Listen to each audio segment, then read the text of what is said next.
understand the universe around us. He had an idea. If people could understand astrophysics better without feeling intimidated, they would be more interested in joining the field. People from all backgrounds, ages, races, and genders. He made a TikTok account under the name DT Star Kid. He started posting videos with this idea in mind, like this video where he shares an image of Jupiter in the infrared, thanks to the James Webb Space Telescope. So the way these auroras form is that there's charged particles that come from He points to several bright spots on Jupiter's north and south poles, areas called auroras. We have some on Earth like the Northern Lights. And when those highly energetic particles smash into the atmosphere, you get these bright emissions, these auroras.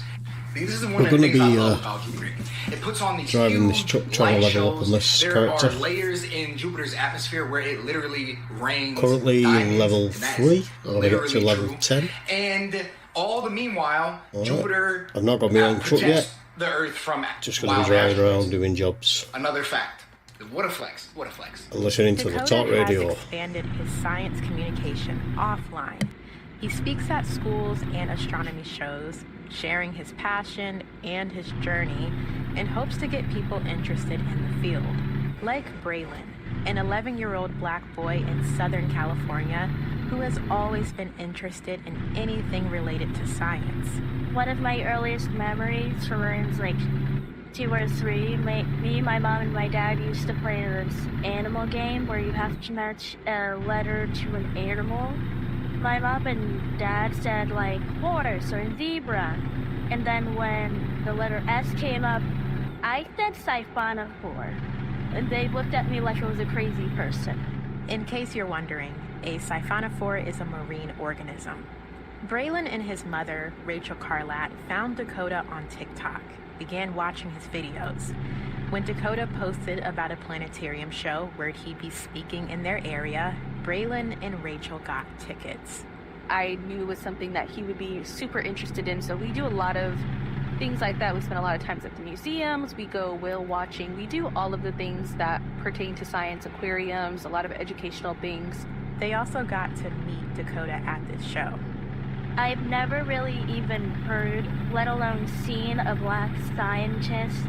The only black scientists I know are Dakota and Neil deGrasse Tyson, and that's pretty much it. I love doing these shows. It's great to be able to have these conversations because it's super interesting for me. But it's so much more impactful to have like a black kid be like, yo, like I'm into science, which is not a cool thing to be into when you're young, according to perhaps your peers. The planetarium show was in a room where the night sky had been projected on the ceiling. Dakota gave a speech about how star constellations and communities on Earth have lots in common. This idea of emergence, where you put a bunch of stars together and then they behave as one galaxy that has different properties than like the individual stars. And this is something that of course we see with humans as well. You put a bunch of humans together and they behave in a very different way than they would if they were just by themselves individually. Dakota closed his speech with a sentiment about himself.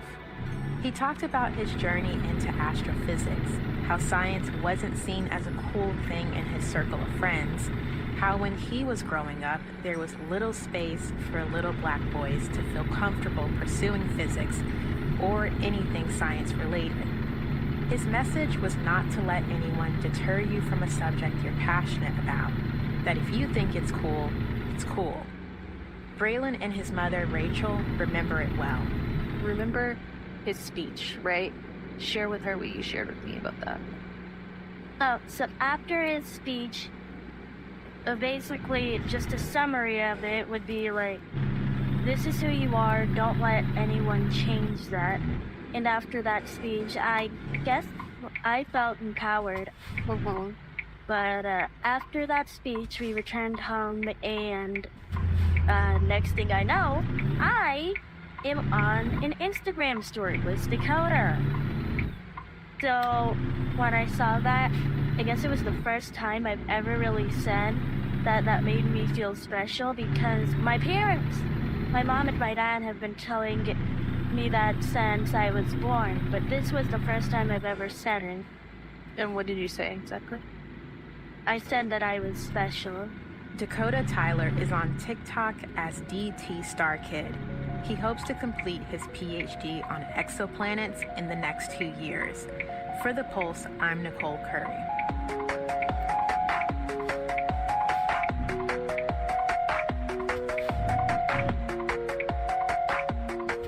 That's our show for this week. The Pulse is a production of WHYY in Philadelphia. You can find us wherever you get your podcasts. Our health and science reporters are Alan Yu, Liz Tung, and Grant Hill. Marcus Biddle is our Health Equity Fellow. Alan Hinnich is our intern. Charlie Kyer is our engineer. Nicole Curry is our associate producer. Lindsay Lazarski is our producer. I'm Mike and Scott. Thank you for listening. Behavioral health reporting on the Pulse is supported by the Thomas Scattergood Behavioral Health Foundation, an organization that is committed to thinking, doing, and supporting innovative approaches in integrated healthcare. WHYY's health and science reporting is supported by a generous grant from the Public Health Management Corporation's Public Health Fund. PHMC gladly supports WHYY and its commitment to the production of services that improve our quality of life. I'm Maria Hinojosa. Next time on Latino USA, an episode from the new season of La Brega, a podcast about the Puerto Rican experience through music. A war between salsa and merengue. A war that tells us a lot about our relationship with our sister island, the Dominican Republic. That's next time on Latino USA. That's Latino USA tonight at 7, right after Our Body Politic, here on News 88.7. Join us for a Humankind special looking back on the fascinating life of Dorothy Day, journalist, social justice advocate, and founder of the Catholic Worker Movement. The houses of hospitality she established to help the homeless in the Great Depression have spawned a movement of more than 200 facilities today. I'm David Freudberg. Join us for Humankind. That's Humankind, tonight at 9, here on News 88.7. You're listening to News 88.7. I'm Brenda Valdivia. It's mostly sunny skies today with a high of 82 degrees. Tonight's low is 56 degrees, and those temperatures are going to stay a little down. Tomorrow's high is 70 degrees. It's currently 84 here at the University of Houston. This is your NPR station, KUHF Houston News 88.7, a service of the University of Houston. It's now 2 o'clock.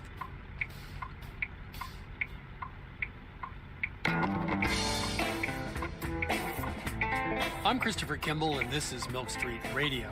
Today we'll try to find out why neighborhoods no longer feel like communities. Honestly, I just think we're too busy. We have our own individual communities in the palm of our hand. That's Omar Tate, who has spent the last few years building a new kind of community, a grocery cafe in West Philadelphia that reimagines the corner store. Honeysuckle Provisions is an Afrocentric grocery cafe. It really represents the experiences that we have on a daily basis. We make sandwich bread, we make hoagies because we're in Philadelphia, but they're connected to a cultural experience that I had growing up where a hoagie cost $1 and it was made from terrible ingredients. And so we make a better hoagie with better ingredients. The new corner store, that's coming up next on Mill Street Radio from PRX after the news.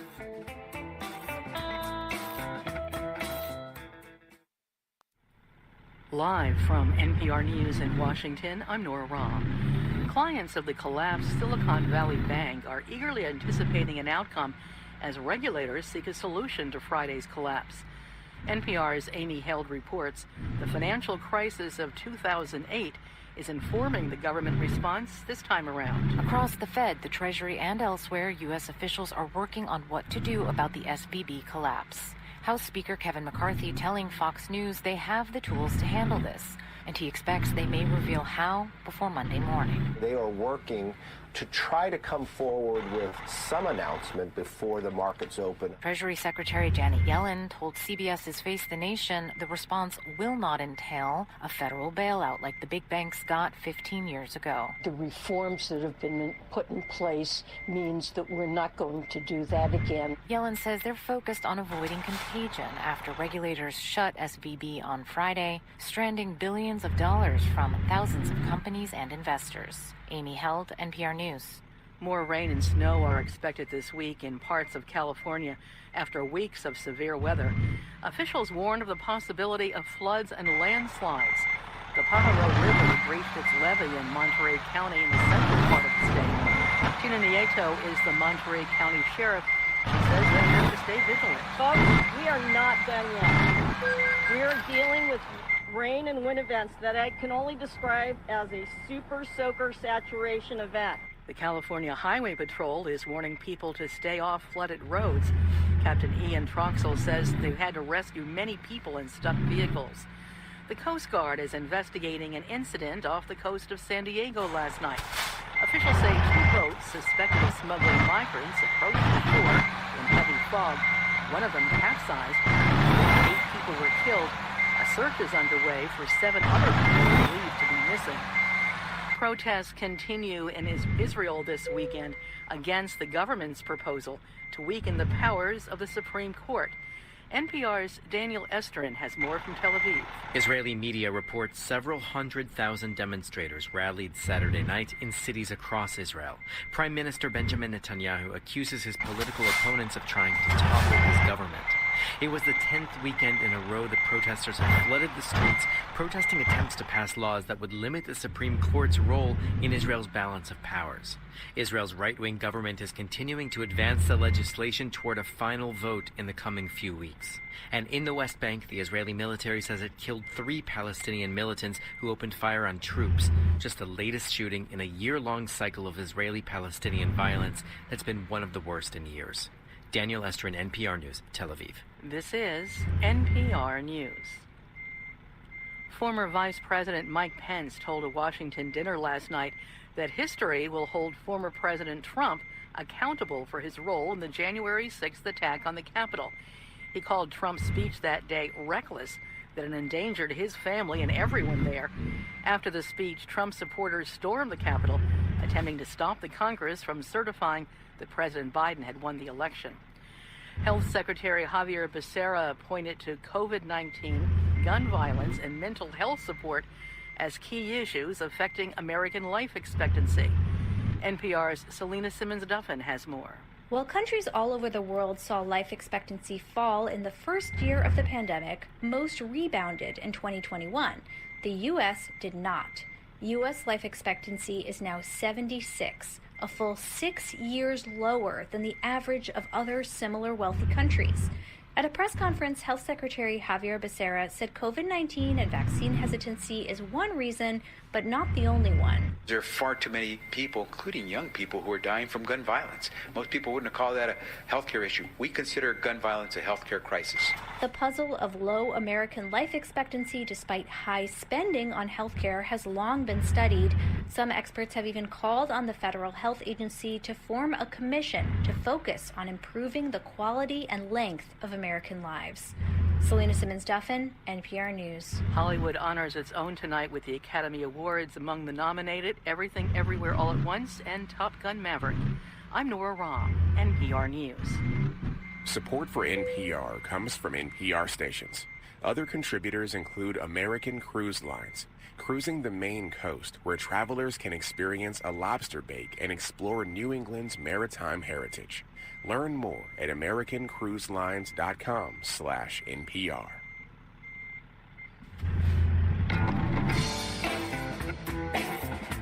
This is Mill Street Radio from PRX. I'm your host, Christopher Kimball. Growing up, Omar Tate relied on his corner store for groceries, and yet shopping there was a really terrible, sometimes even dangerous experience. Being scrutinized, being looked at, being questioned in my own neighborhood, in stores where these people see us every day. Over the last few years, Omar has built a new kind of corner store, one that has quickly become vital to his neighborhood of West Philadelphia. At least 3 different people from 3 different cultural backgrounds have come into the store and have thanked us for providing access to something as simple as just an onion. They don't have to walk as far for an onion. So what's the meaning and future of the corner store? That's coming up later in the show. First up, it's my interview with cocktail connoisseur Neil Bodenheimer. Neil is the owner of the acclaimed New Orleans bar Cure, also author of Cure, New Orleans Drinks and How to Mix Them. Neil, welcome to Milk Street. Thank you, Chris. I'm really excited to be on with you. So, New Orleans. I didn't realize that it was the third biggest city after New York and Baltimore in 1840 or 1850. So, it was a big deal back then. It was. I mean, a really thriving port town. I think that we look at New Orleans today and sometimes we wonder why it's so established in our cultural identity in the U.S. And I think part of it is that it was a very financially viable city for a long time. Well, it did have the Mississippi. Of course, it had French and Spanish influence. And as you said in your book, it's also been called the most northern city of the Caribbean, which I like a lot. So the cultural diversity was much greater than really most other places in the country, right? Yeah, absolutely. I mean, it always has been a melting pot, and I think you see it in our food and in our drink and so many parts of our culture. I mean, we're not even talking about music. It's a wonderful city with a really deep and rich heritage, and I feel very proud to call it home. So New Orleans is obviously distinct culturally, but in terms of the cocktail, is there something that defines a real New Orleans cocktail, or is it just specific recipes? I think it's a little bit of both. What defines New Orleans cocktails is that you've got this very consistent style of adding very often Peychaud's bitters, very often anise. But at the same time, I think that we're very lucky to have some drinks that are totally original, like the Sazerac, you have the Vieux Carré, you have the Ramos Gin Fizz, the La Louisiane, the Raffignac. It's a pretty diverse group of classic cocktails, and it's something that I know that all bartenders in New Orleans are really proud of, the fact that we have kind of our own canon, if you will. Let's back up a second. Sure. Because I have a few basic questions I need to run by you. So the first one is salt. Mm-hmm. I've been adding a few grains of salt to my Old Fashioned, my favorite cocktail recently. Does that actually do something, or is that a stupid idea? No, it's not a dumb idea at all. I mean, first of all, a lot of bitters have salt in them, and so it's a nice way to kind of amplify flavors. I mean, I have found very few cocktails that aren't improved with a little bit of salinity. Okay, so shaking versus stirring. Now, in the case of a martini, would shaking be very different than stirring? Well, so when you stir drinks, you're looking for texture and really controlled dilution. And when you shake a drink, you get a different style of texture and you get more dilution. And so I just think that it's a different drink, and I don't think that one is better or worse. You mentioned ice. This is really an interesting topic to me. So the mechanical production of ice goes back, I think, to the Civil War. Is that right? It does, and I think that it gets back to something that we talk about a lot today, which is supply chain. And certainly during the Civil War, there were no ice shipments coming from Maine or anywhere in the Northeast that were coming down to the South. And so the Southerners had to find a way to make mechanical ice. And the first mechanical ice production happened in the late 1860s in New Orleans. Vieux Carré, I've never had one. It sounds like this would be a headache-inducing drink. It has a lot of things in it. What's in a Vieux Carré? So a Vieux Carré is red vermouth, rye, brandy, Benedictine, Angostura bitters, and Peychaud's bitters. So it's really a split base Manhattan with a touch of Benedictine. And with that Benedictine, because it has more sugar, it requires more bitter. And it's actually pretty well balanced when made right. And if you've never had one, I would highly recommend it. The one drink you would not recommend is the iguana and venison pechuga or whatever. What is that? It sounds beyond description. So it's a festival mezcal, and sometimes they'll run the distillate over raw meat. And this one happened to be iguana and venison, and it tasted of death, like you might imagine. Yeah. Yeah, there's some things, I'll drink a lot of things and I'll try a lot of things once, but there's some things that once is all it takes. I guess it would. So let's say you order a cocktail and it's not made well. What do you do? Well, I don't know if it's the right thing to do, but I would just not drink the cocktail. A lot of times I'll read a cocktail menu and I'll know whether I want to order a cocktail there, and I'll take a look as I'm walking in at the bar, and you know pretty quickly a few things to look for about whether this is actually a place where you want to have a cocktail or not. Well, okay. Now tell me, what are you looking for in the menu and in the bar? So, number one, if I see a vermouth on the back bar, I am not going to order a cocktail in that spot. And then number two, if I look at their menu and I see things that have sour mix or don't look like they have fresh ingredients, I'm not going to order a drink from that bar. I look at ice, I look at glassware, I look at a lot of different things, and you can just tell whether people are considering the details. So I'm asked all the time, what are the 3 mistakes most home cooks make and how can you quickly improve your cooking?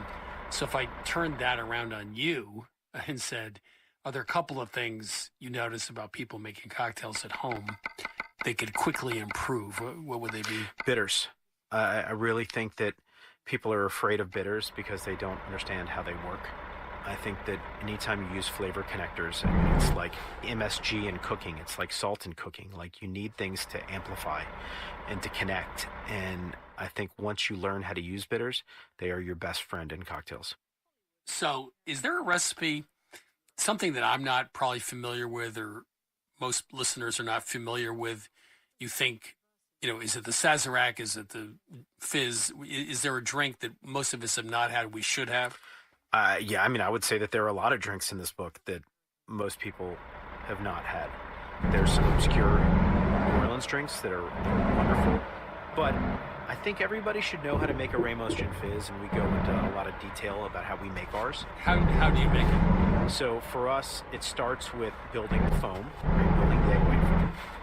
And then you put in your sugar, your gin, and then you add 2 cubes to try and make sure that we're getting the dilution right, because it can get a little watery if you shake too long. And then we add the cream, because the cream's going to expand. And then we add a full shaker of ice and shake for like 30 seconds, not for the 5, 10, 12 minutes that the Ramos Gin Fizz has been famous for. Yeah, I read that. I was going like, what? Like 12 minutes to one drink? Yeah, that's what they used to do. They just had a line of people that were shaking. You go to the Imperial Cabinet or the Stag, and someone would start it and start shaking and pass it down, and you go pick it up at the end. But the cool thing about the Ramos Gin Fizz is that it really is this, it's a unique proposition, and it's a lot of things that don't go together, but when you put them all together, it's just wonderful.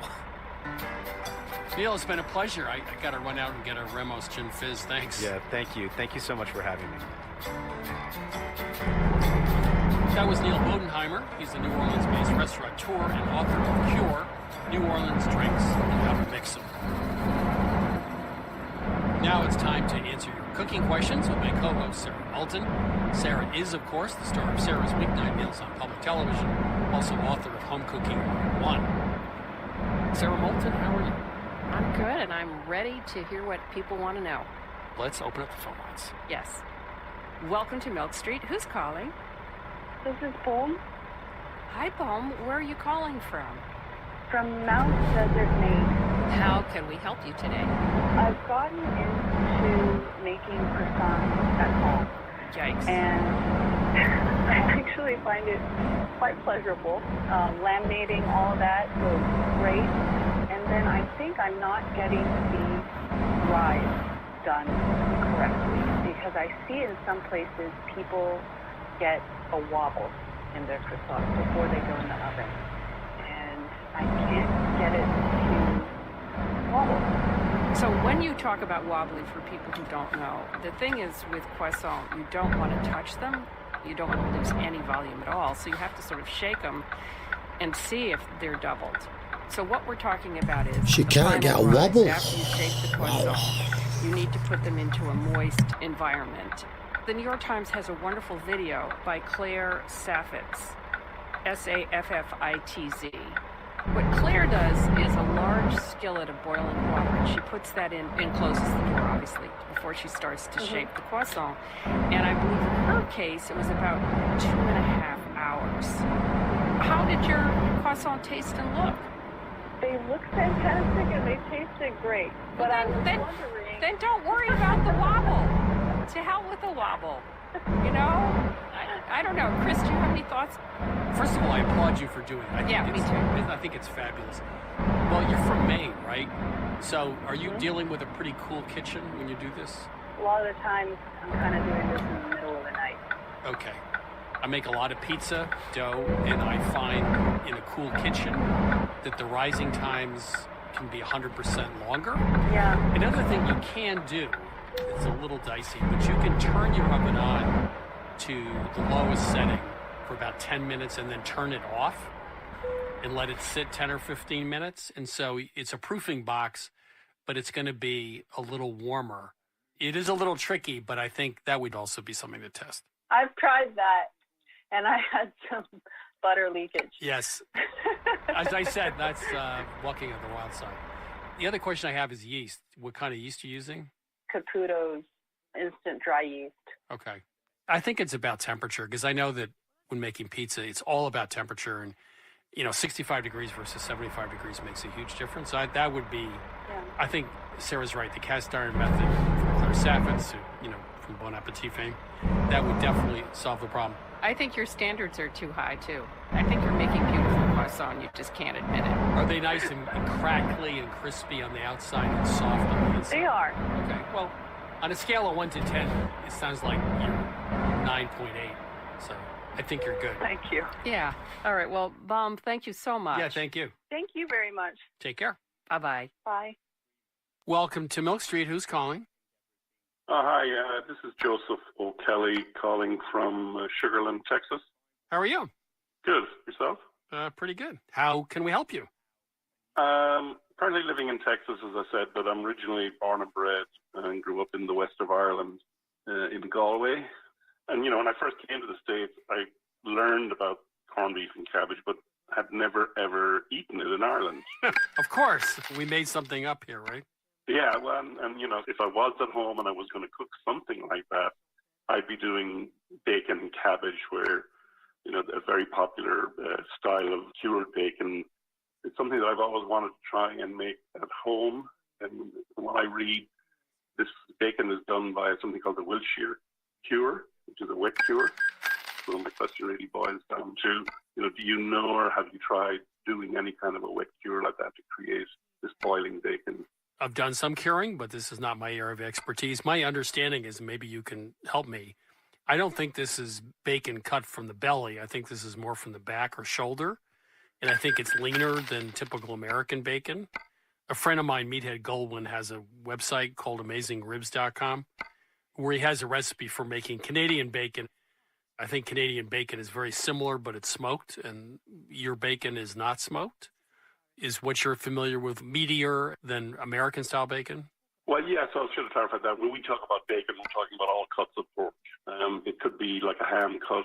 I see. They are brined in big, in a joint. Right. This is not slicing bacon. And yeah, so Canadian bacon is a pretty close cousin. If you go to an Irish retailer online and you buy an Irish-style bacon product, 99 times out of 100, it's coming from Canada. And their curing process is similar, I believe, to the Wiltshire cure. So they're just brining it, essentially, right? Yeah. So the recipe you tried was just a brine? What happened? It's a brine using Prague salt, pinky color. I tried, maybe I'd used the wrong joint. I used a loin, which is not very fatty. No. I would think that probably is the wrong cut because it's so lean. Yeah. So the Irish bacon is just a brined, cured pork. So it doesn't have to be a particular cut. No. It just sounds like it's a standard brined pork recipe, right? I mean, Sarah, Yeah, no, I agree. And I also agree that the pork loin is just too lean. I would go with shoulder. And I think you'd have much better result. Or corned beef. No, I'm just joking. So let me ask you about corned beef. So is corned beef just something that's not eaten, really, in Ireland? It's not that popular. You'd have to look to find that style of brisket. Mm-hmm. It's possible that you'll get 100 calls tomorrow saying that guy doesn't know what he's talking about. We eat corned beef all year round. But I grew up, I never saw it and never ate it. What else did you find that we've completely gotten wrong about Irish food and culture? Well, I once spent St. Patrick's Day in New York City in an old bar called Foley's next to Radio City Music Hall, and they were locked down, and you had to know the owner to get in. And I was sitting there having a pint of Guinness. There's a tradition of the American police band coming in and standing on the counter and doing their shtick with their bagpipes and everything in the hills. And I said to these guys sitting beside me who were crying into their pints at this sight of this, I said, "What has this got to do with Ireland? This is all Scottish stuff." I love that story. Oh, dear. I was going to leave there intact. Yeah, smart move, right? Yeah. Okay, well, next time I have corned beef and cabbage, I'll just remember that it's a made-up thing. Completely made-up American thing. I wouldn't say it's made up. Looking into the history of it, beef was something that if you were... Okay, right. So I just bought this little truck. Now I need to go and find a job. I think they can get a job from here.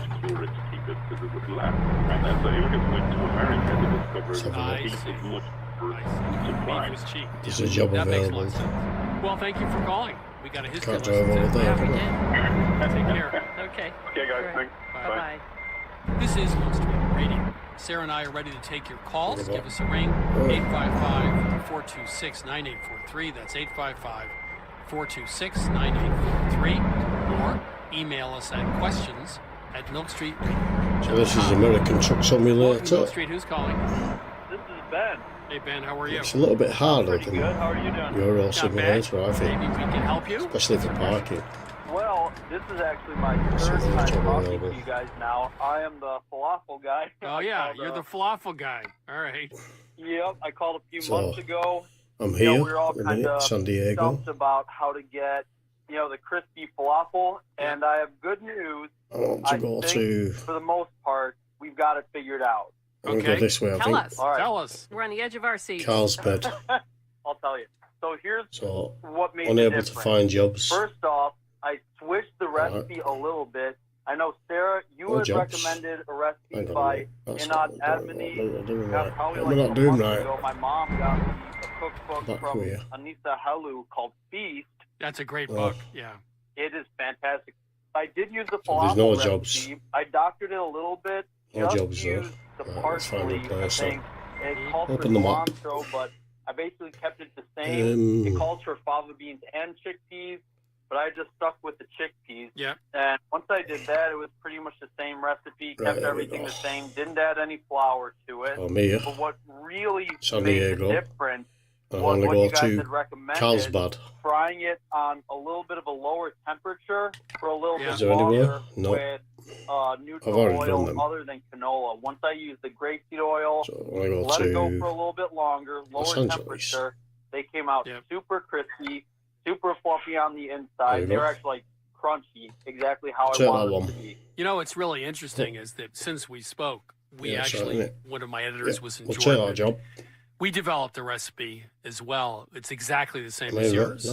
We use a lot of herbs, parsley and cilantro. Yeah. You just use San parsley. Diego. Just use chickpeas. Yeah, that's right. We refrigerated them for 3 hours before Let's we go. fried them. But we also Right. used a 325 oil instead of a 370 oil. Do you use any leavener in yours, by the way? Any baking powder, soda? Baking soda. I'd have to check the book again. Okay. Maybe it was baking powder. I think it's baking powder. You let me through? Yeah, I think you came to the same conclusion we did. Boy, Going through anyway, regardless whether you let me through or not. Parsley, I don't know how much you use. We use quite a lot. He was just very light and fluffy inside and crisp on the outside. Just need to drive straight. Great minds think alike. Yeah, exactly. Well, I'm so appreciative of everything. Oh, and one more thing. Sure. You joked last time that I could start a like podcast and much to my wife's chagrin, you got in my head, and I'm actually going to be starting a podcast, not only about falafel, but about like all the types of cooking and good, but definitely about falafel. We'll just call it the Falafel Podcast. That's a good name for it. Yeah. I was thinking falafel and beyond, but I won't throw the falafel podcast out of there. They're both good. Ben, good luck, man. Yes, and especially with the podcast. Yeah. Sounds like fun. Sounds great. Yeah, thank you so much. You guys take care. Thanks for all your help. Pleasure. Bye. This is Mill Street Radio. Coming up, what does the 21st century corner store look like? That's after the break. I'm Stephen Dubner on the next Freakonomics Radio. Air travel wasn't always very safe, but now it's safer than riding a bike, safer than driving a car, safer than crossing the street. So why is flying safer than driving? It comes as a result of our willingness collectively to say that we cannot tolerate a fatal aircraft accident. Part 2 of our series on air travel is next time on Freakonomics Radio.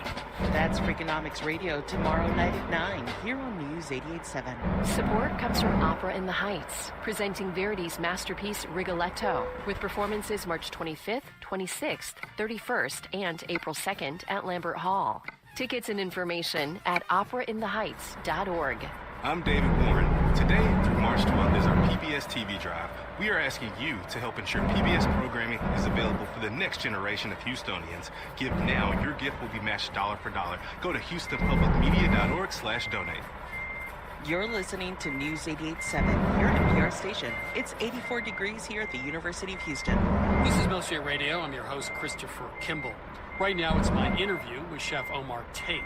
In late 2022, he and his wife, Sybil St. Aude Tate, opened Honeysuckle Provisions, a community-centric corner store in West Philadelphia, where they sell everything from fresh meat in CSA boxes to coffee cookbooks and chef-made dishes like Ritz Scrapple and reimagined Hot Pockets, Hoagies, and Pop-Tarts. Omar, welcome back to Mill Street. Thanks again for having me. I remember our conversation fondly, so I'm thrilled to do this again. You're a poet, cook, an activist. We talked about your honeysuckle pop-ups last time we were on. And I see those as being one kind of activism, but you have this history of merging food and activism and art all together. And there was a dish you created for one of your pop-ups, if you could just talk about it, and it's called Black Lung. Sure. The Black Lung dish is actually called Black Lung, or terrarium for black breath. And that took place at Blue Hill Stone Marks during our residency there in 2021. That dish was a salad on top of chicken bones covered in cloche. It looked like a terrarium on top of a piece of concrete. It was actually a ceramic cast that looked like a concrete slab that was taken directly from the concrete of my mother's home. And, obviously this is a time of civil unrest, and the dish actually emerged immediately after the murder of Ahmaud Arbery. But it actually became a representation of the loss of life across generations, if not centuries, of black bodies and where the bodies may have fallen. This beautiful salad on top of concrete was to demonstrate that there's a parallel between these two very different spaces, the urban space where I come from and this farm space in Tarrytown, New York. Life exists in both spaces in very different but also very similar ways. It wasn't just about death. The terrarium captured the breath. So you recently wrote a piece for the Philadelphia Inquirer about what simplicity means in black food. That black food is often labeled as quote-unquote simple. You write, the perfect dish often began with our feet and our sweat. That's not simple. You also write, how simple is a bag of rice exchanged for government dollars through bulletproof plexiglass? So the food itself may be simple, but the context and the history is not. Oh, no, absolutely not. But I don't think that anyone's is. But the experience, especially when you think about black people in cities, that experience is often overlooked. One of the dishes that I also did at Stonemark was to honor and remember a young woman who was 15 years old named Natasha Harlins, who was murdered in a grocery store in LA. And her murder was not the first, but one of the things that kicked off the LA riots. But she went to the store to buy orange juice and bread. When I was growing up as a child, I had a very similar experience going to the store, being scrutinized, being looked at, being questioned in my own neighborhood. You know, in stores where these people see us every day. You know, us children every day. And these grocery stores become battlegrounds sometimes. So, okay, let's talk about neighborhoods. You know, there was a book back in the 60s, which I read, called The Death and Life of Great American Cities by Jane Jacobs. And she talked about how in Greenwich Village, this is where she lived, the corner store was the anchor of that community. And now neighborhoods are lacking what you're trying to put back, which is the sense of the community. And why do you think we don't have neighborhoods that are communities like we used to? I mean, honestly, I just think we're too busy. You know, we're all too busy. We have our own individual communities in the palm of our hand.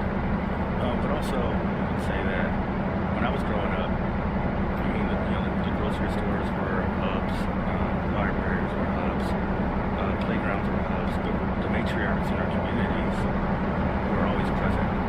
Mothers, the grandmothers, aunts, you know, they were the ones looking after children, telling the news, spilling the tea, gathering people around the table, gathering people in the home. So I just think that we've gone through a significant change over the past 40 years in our government, in our education, in our institutions, and then also technologically. You can pull out of your home community, meaning like your immediate family, and exist entirely within your virtual community while with your actual immediate family. I think there are deep social fractures because we're still in the infancy of learning how to live with our current technology. So the name of the place is Honeysuckle Provisions. You want to talk about why this is so unusual? I mean, you say it's a grocery store, a takeout spot, a community center, neighborhood hub. I mean, you want it to be an important part of the neighborhood, sort of anchors everything, as opposed to just being a place that sells food or makes food, right? Yeah, I mean, how do you do that, right? When you think about this store being rooted in Black traditions and Black foodways, there's a couple of things that come to mind. One, Black is often a confrontation in this country. When you call someone Black, most people, a lot of people know what is that.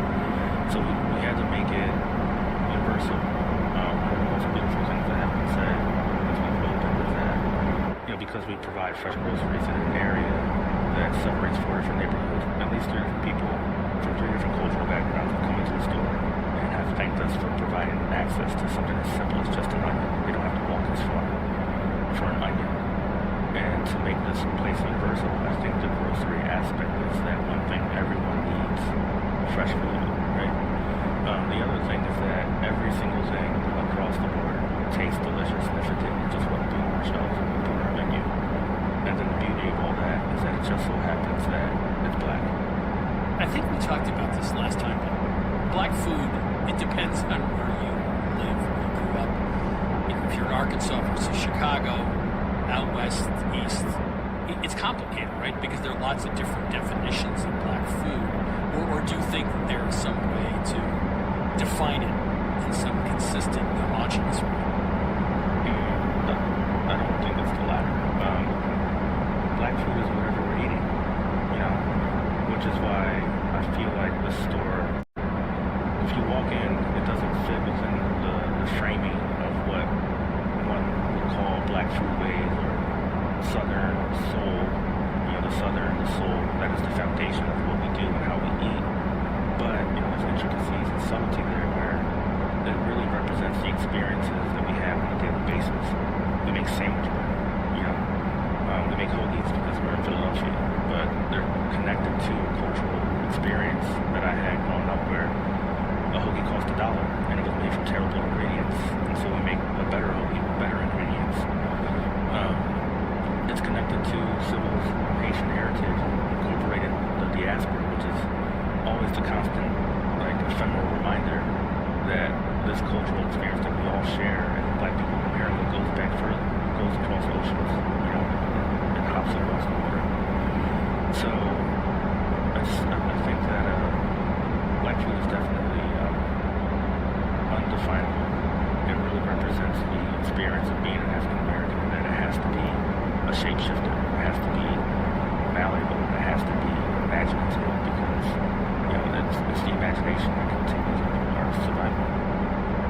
one item on your menu I'm going to take exception with. You saw me on this, okay? Black-eyed pea vegan scrapple. I grew up with scrapple, which I love. But can I just have real scrapple? Do I really need black-eyed pea vegan scrapple? I mean, is it better or is it just different? Why do it that way? If I were to put blindfold on you and give you a scrapple sandwich and a black-eyed pea scrapple sandwich, you'd say one of them is probably more delicious than the other, and it's probably going to be the black-eyed pea scrapple. Really? I'm not kidding you. And that's just because we made it because we had an overabundance of black-eyed peas that we grew on our farm at the time. But it really became this like unified thing in our store because we have a fermentologist, so there's black-eyed pea miso, we call black-eyed pizza, that's made from the same black-eyed peas from our farm. There's fresh black-eyed peas in it, there's cornmeal and oats, and then there's carrot, onion, and it's cooked very simply with just water and seasoning. It's all of it. It forms and behaves and reacts and tastes almost exactly like scrapple, almost exactly. And I think it really exemplifies all the things that we try to do at a practical level at our store, which is like connecting the cultural to the agricultural, to the societal cultural, to the food cultural. It just perfectly ties all those things together. Well, you got me at the flavor. Okay, I go into Honeysuckle Provisions today. What reaction would you like that really gets to the heart of what you're trying to do? In other words, you've had customers come in now for a while. What are some of the comments that really make you think you made a really good choice here to do this store? Well, I mean, I mentioned the one earlier about just the accessibility. But the other thing is that it feels welcoming and inviting. People are signing up for our food programs like the Black Farmer CSA. We do Sunday dinners for two that people look forward to. I think that people really connect to is the organic nature of our store and the intentionality. It feels very intentional, and it is very intentional and personal. Many of the things that are in our store come directly from Simple Guy's home. And it's funny now because the store is actually our home. We're almost never home. When you move the mattress in, Omar, well, I've slept there already. I'm sure. Omar, all the best to you and Sybil, and all the best to Honeysuckle Provisions. Thank you, man. See you soon.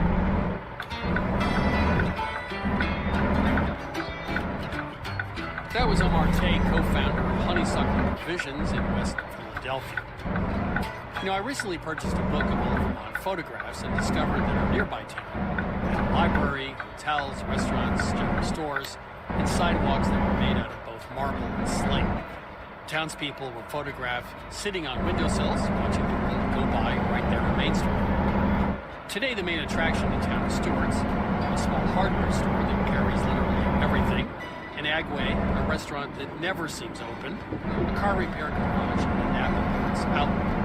Most of the stunning 19th century buildings have burned down and were rebuilt in pedestrian brick. Downtown is now a place to run gas and wiper fluid, a hammer, and fertilizer. So Omar Tate is right. We do need a place to congregate, to tell our stories, to meet our neighbors, even to iron out our differences. The good news is that place already exists. It's called Main Street. I'm Christopher Kimball. You're listening to Milk Street Radio. Now let's chat with J.M. Hirsch about this week's recipe, gnocchi with pancetta and garlic. J.M., how are you? I'm doing great. You and I share two things, a love of Italy, but also a love of cucina povera, which is sort of basic, simple cooking. And you were in Italy and came across a recipe for gnocchi that is even simpler than the simplest recipe I know. I know. It's kind of crazy, frankly. I was in Campania, along the Amalfi Coast, which you think of as quite wealthy, but actually the cuisine of the region is steeped in exactly what you said, cucina povera, kind of making do with whatever you happen to have on hand. And a lot of the kind of classic recipes grew up based on having no time and having no money.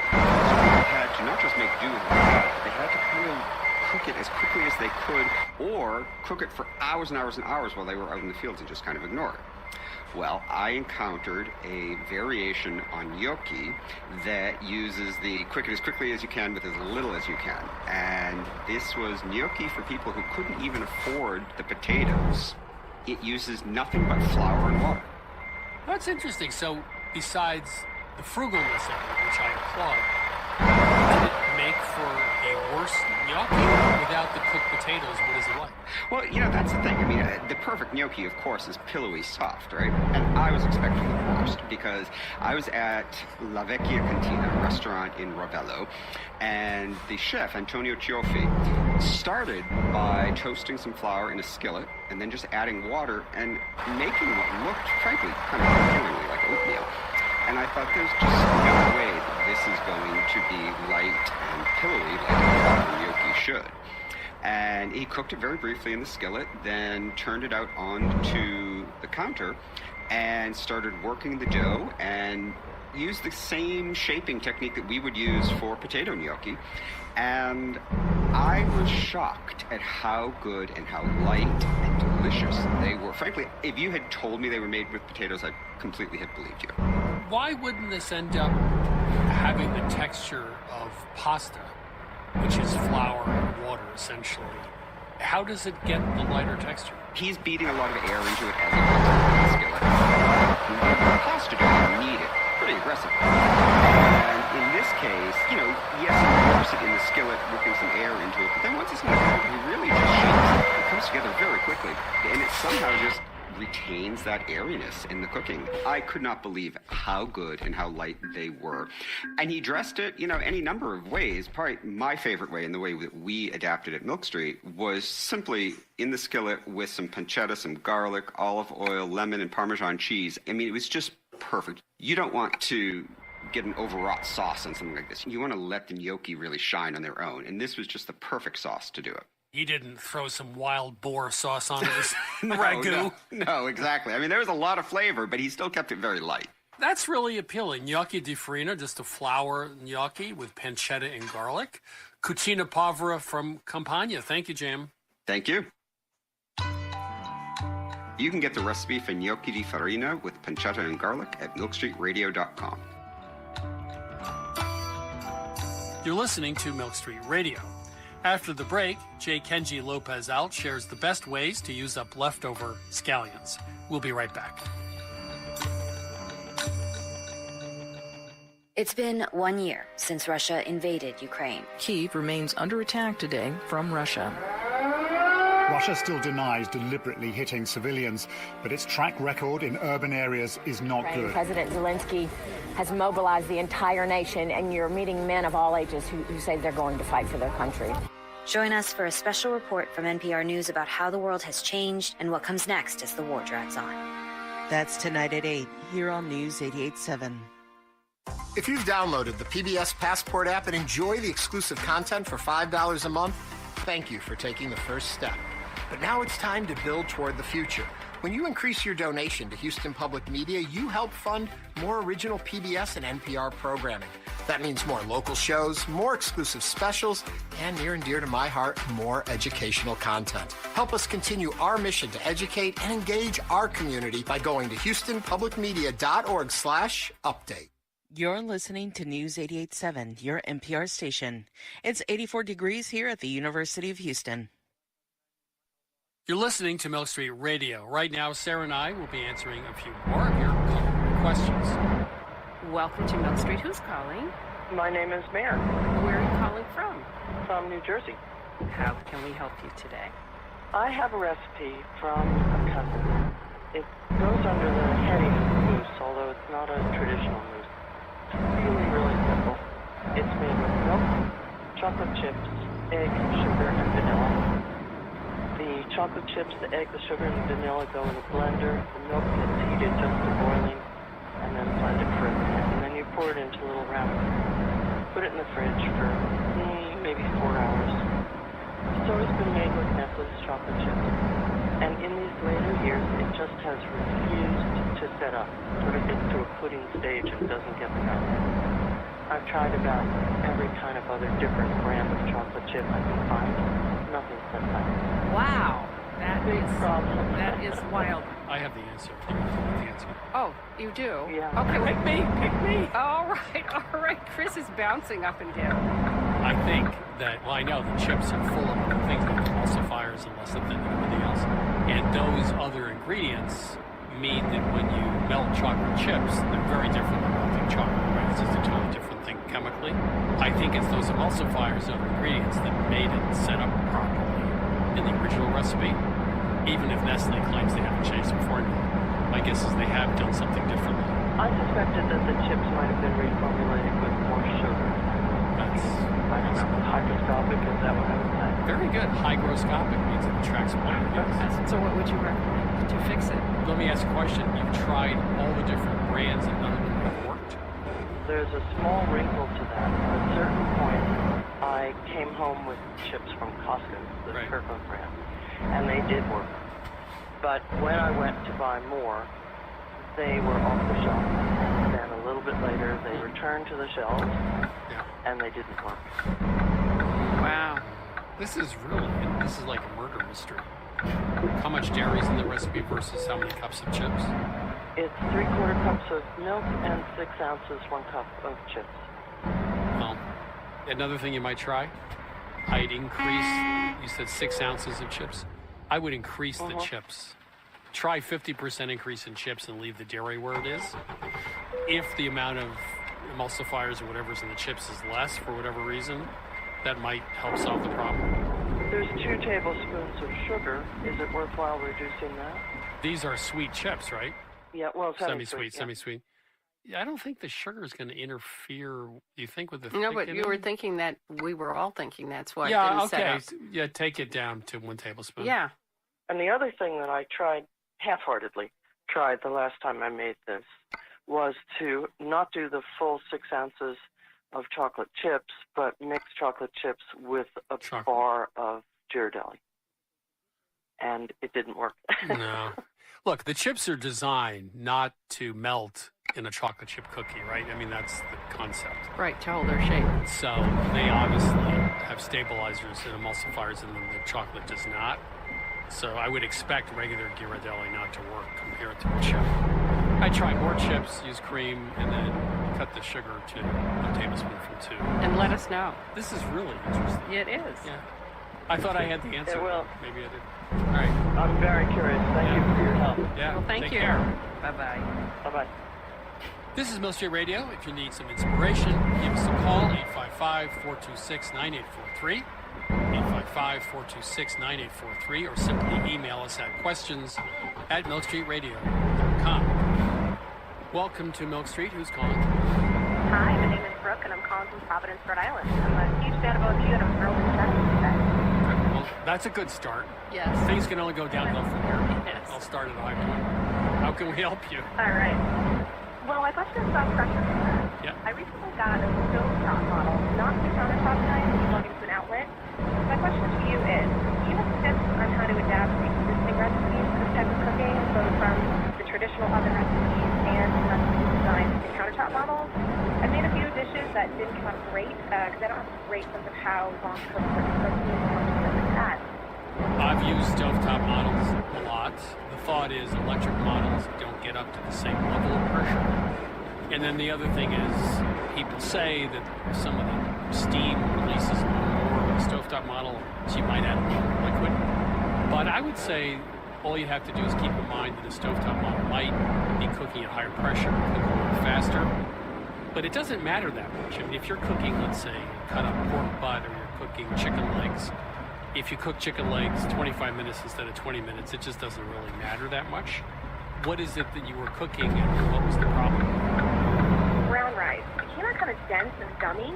Yeah. And I also did some short ribs, which the short ribs came out fine, but there seemed to be too much liquid. Yeah. I'm looking for tips on how to fine tune it.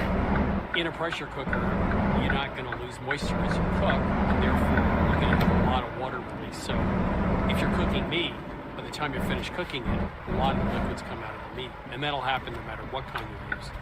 The thing to do with that is you are going to not add much liquid to start with. Take the meat out, and then reduce down on top of the stove that sauce like you would if you're using a Dutch oven. And then you can finish the sauce with other ingredients. For brown rice, I have a suggestion for you. There's a kind of rice called Genmai, Genmai.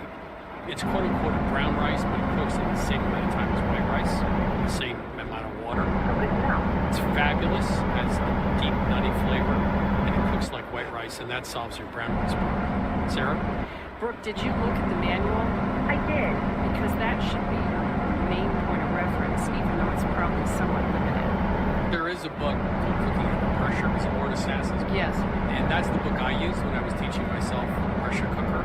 That's a great idea. I myself, and I've been cooking for a million years, wouldn't just take a recipe and say, oh, I'll just try this out in the pressure cooker. I would have a point of reference until I got to know my pressure cooker. Well, I can give you a couple of things. The chicken, I usually prefer bone-in, like 20 or 25 minutes, like thighs.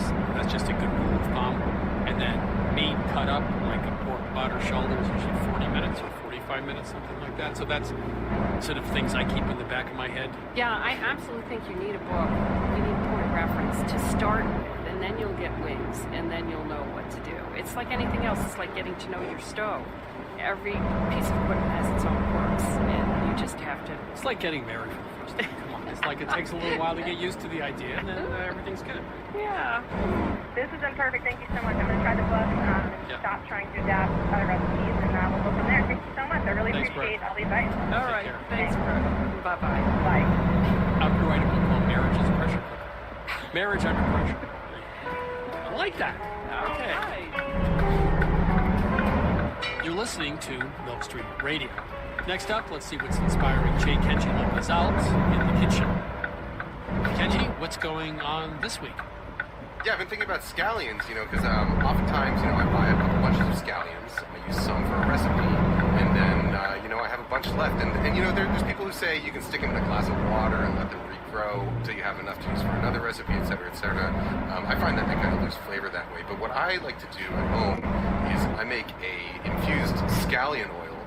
And then, the first time I do it, I use the scallions to cook noodles, but then I have this delicious oil that I can use for any sort of future stir-fries that has flavor built into it. So what you do is you take your scallions, and you just trim off the root ends, and then you cut them into 2-inch pieces or so, and then slit them lengthwise. And then if you have any other sort of loose onions around, I like to sometimes do sliced shallots. If I have like half an onion sitting in the fridge, I'll do half a white onion or a yellow onion, or leeks, any sort of allium will work. And then you put them in a wok or a saucepan, cover them with oil or lard. Lard is really good for it too.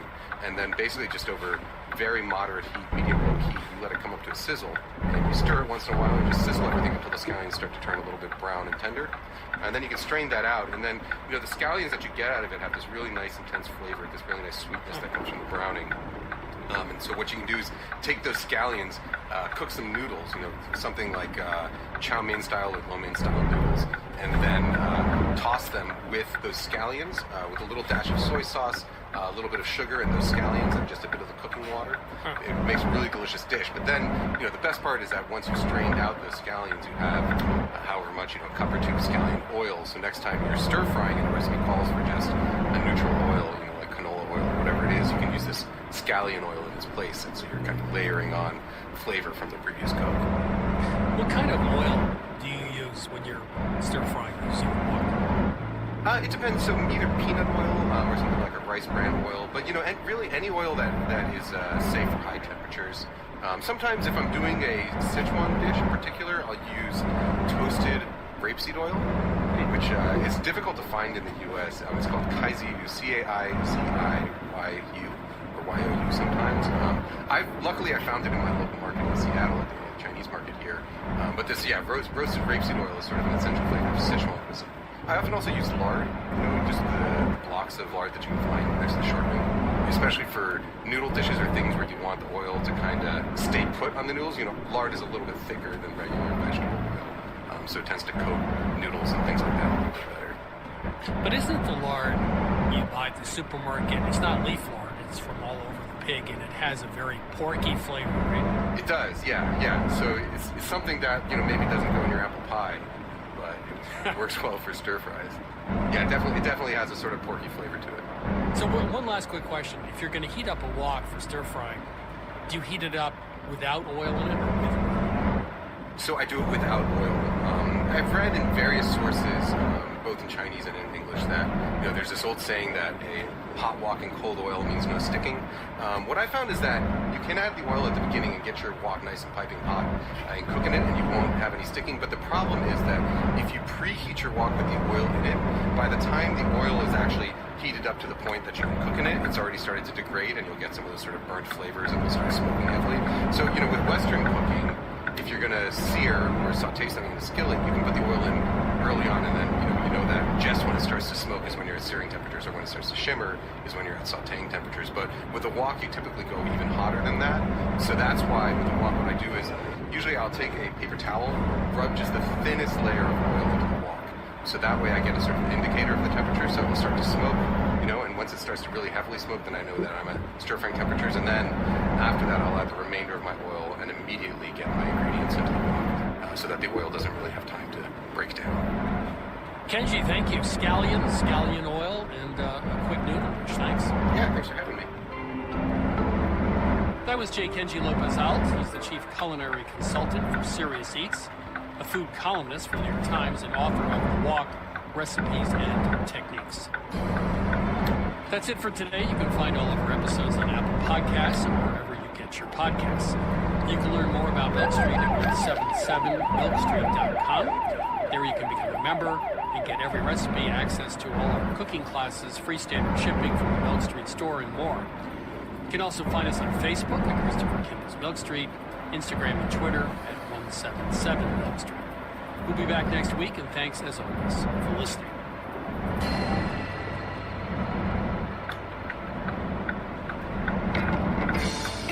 Christopher Kimball's Milk Street Radio is produced by Milk Street in association with GBH. Co-founder Melissa Baldino. Executive producer Annie Sinsaw. Senior editor Melissa Allison. Producer Sarah Clapp.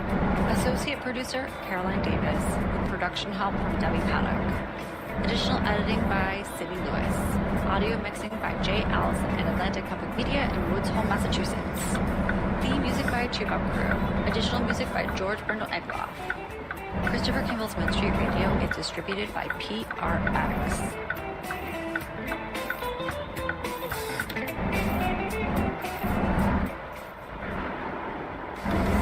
Tune in to TV8 through March 12th for our PBS TV Drive.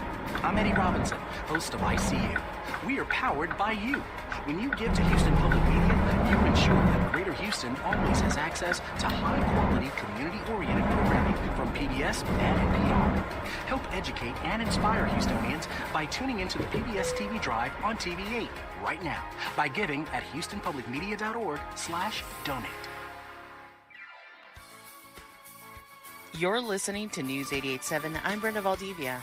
It's a beautiful sunny day with a high of 82 degrees, but we just passed it because it's currently 83. Tonight's low is 56 degrees and mostly cloudy skies. You can expect more of the same, but lower temperatures, as tomorrow's high is only 70 degrees. You can also expect to see a slight chance of showers on Tuesday before we go back to sunny skies. This is your NPR station, KUHF Houston News 88.7, a service of the University of Houston. It's now 3 o'clock. From the BBC World Service, I'm Lise Doucette. U.S. Treasury Secretary Janet Yellen races to resolve a major banking crisis after the Silicon Valley Bank collapses, the biggest such failure in the U.S. for 15 years. Whenever a bank, especially one like Silicon Valley Bank with billions of dollars, fails, it's clearly a concern. The White House denies a statement from Iran that a prisoner swap is all but done. We'll try to establish just how close they are. And the all-women a cappella choir from Cyprus, chosen to perform for King Charles to mark Commonwealth Day. It's the first time we will be singing in such a big, prestigious event, so we're all really excited to be here. I am very nervous. All that and more after the news. BBC News, I'm John Shea. The U.S. Treasury Secretary Janet Yellen says she's been working all weekend to prevent the consequences of a major bank collapse from spreading. The collapse of the Silicon Valley Bank was the biggest such failure in the US for 15 years. In her interview with the CBS TV network, Ms. Yellen insisted that the American banking system was very safe. Our North America correspondent is David Willis. She's said that the federal regulators are working to help depositors who are concerned about their money, but she hasn't specified how that help might actually come about or what form it might take. Ms. Yellen blames the collapse of Silicon Valley Bank on an increase in interest rates that have gone up to combat inflation rather than on the tech sector itself. And she's made the point today that the American banking system is safe and resilient, hence the government won't be bailing the bank out. The Italian authorities say around 30 people are missing and 17 have been rescued after a boat carrying migrants capsized off the coast of Libya. It's the latest boat disaster in the Mediterranean, where since the start of the year there's been a sharp increase in sea crossings to Europe from North Africa and Turkey, with thousands of migrants involved. Warren Bull reports. A humanitarian group, Alarm Phone, said it had first been contacted on Saturday by the migrants, whose boat was in difficulty in rough seas. The NGO immediately alerted the authorities in Libya, but was told the Italian Coast Guard would coordinate any rescue. Alarm Phone said the passengers contacted them again in desperation on Sunday, as their boat was about to capsize. It says the Italian Coast Guard operation should have been mobilised much quicker. It comes as Italy's right-wing Prime Minister Giorgia Meloni faces increasing pressure to deal with the migrant situation. Saudi Arabia has executed a Jordanian man for drug smuggling in a case that's caused international concern. Hussein Abu al-Khair was arrested in 2014 as he crossed the border from Jordan. Caroline Hawley reports. The execution of Hussein Abu al-Khair came despite appeals from the UN Human Rights Office, which had called for his death sentence to be quashed and for him to be released and given medical care and compensation. The Jordanian driver had spent years on death row after a trial described by human rights groups as grossly unfair. His sister told me he'd only confessed after being strung up by his feet and beaten. Fears for him grew last November when Saudi Arabia ended an unofficial moratorium on the use of the death penalty for drugs offences. The campaign group Reprieve said his family had not been warned that he was about to be executed or given the chance to say goodbye. This is the latest world news from the BBC. Saudi Arabia has announced the creation of a new national airline. The carrier will be called Riyadh Air, and it plans to serve more than 100 destinations worldwide by 2030. Electra Naismith reports. Saudi Arabia is positioning its capital as a global aviation hub to rival Doha and Dubai. It expects the new airline to add $20 billion to its non-oil GDP growth and to create more than 200,000 jobs. Plans for a major new airport in Riyadh have already been unveiled. And while the size of the new fleet is yet to be specified, the Saudi Sovereign Wealth Fund is reportedly close to a deal with Boeing for an order valued at $35 billion. Riyadh Air is wholly owned by the fund, the main driver of Saudi efforts to diversify the economy and wean the country off oil.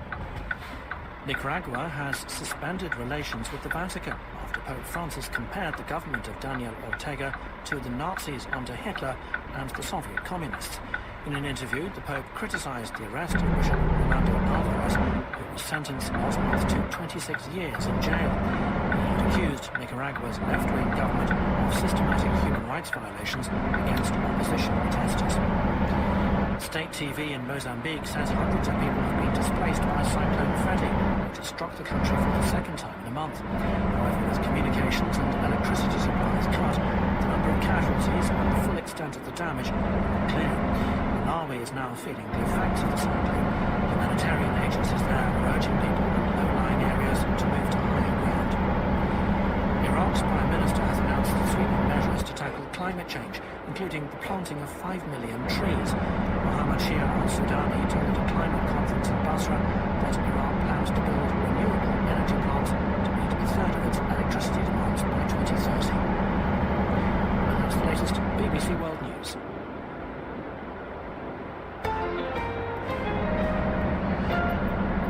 Hello and welcome to NewsHour from the BBC World Service. We're coming to you live from our studio in London. I'm pleased to set.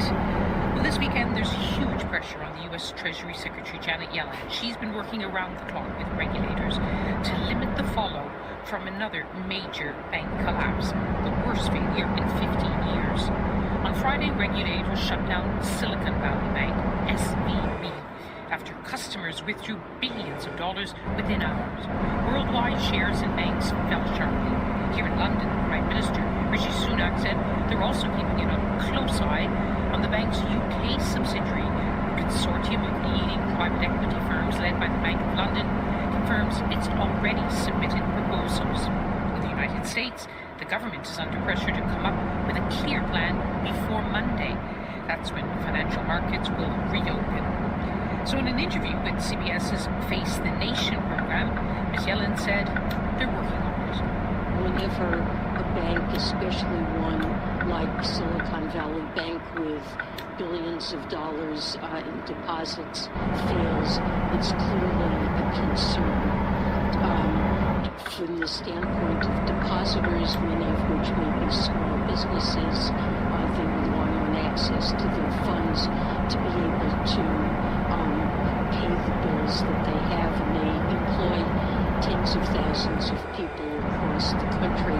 We've been hearing from those depositors and other concerned people this weekend. But the Democrat congressman for Silicon Valley, Rouhana, also told CBS News that Ms. Yellen's response didn't go far enough to calm nervous depositors. We need to have more clarity and greater strength in what Treasury is saying. First, the principle needs to be that all depositors will be protected and have full access to their accounts Monday morning. The other thing is the payroll companies that are involved. Some of them have 400,000 folks. They're not going to be able to meet payroll if they don't have access to their deposits.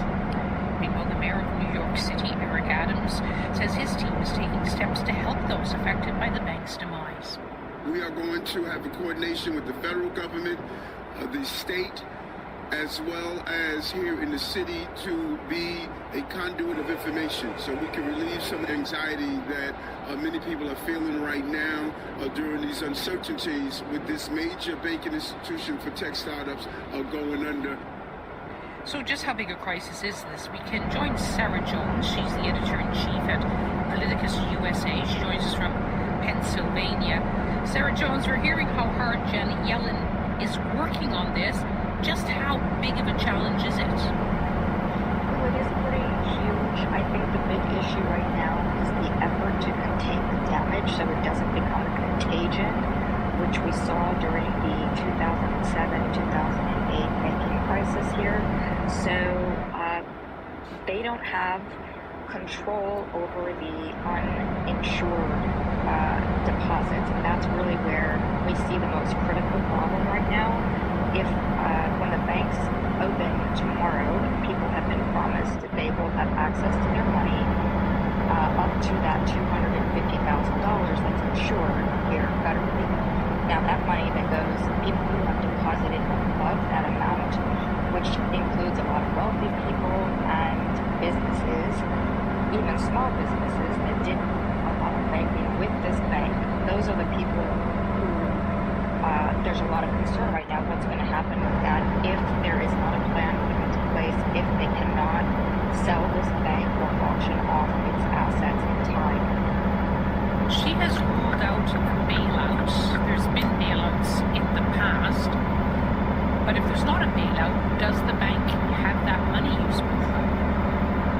Right, that's a good question. And I think the reason that, I don't know her, I haven't spoken with her, but my thoughts are that they're trying to not do a bailout, she said, because there have been regulations put into place that mean that won't be necessary, but there's also a lot of anger here about rollback on those regulations, which have allowed, some experts say, allowed this to happen. So what's going to happen in terms of Monday morning when the people have been promised the bank will be open and they can get their money out? Those folks would be above 250. The government is supposed to be, they're working today actually to try to get a plan together, and there's supposed to be an announcement coming. Speaker Kevin McCarthy said there would be an announcement coming this afternoon, Sunday afternoon. Our time is different than your time there, obviously. about that plan. So I think people are hanging on, really frightened. It's a scary prospect to have this run on a bank, and the global implications of that can't be understated either. Do you remember that slogan from the last big banking crisis? Too big to fail.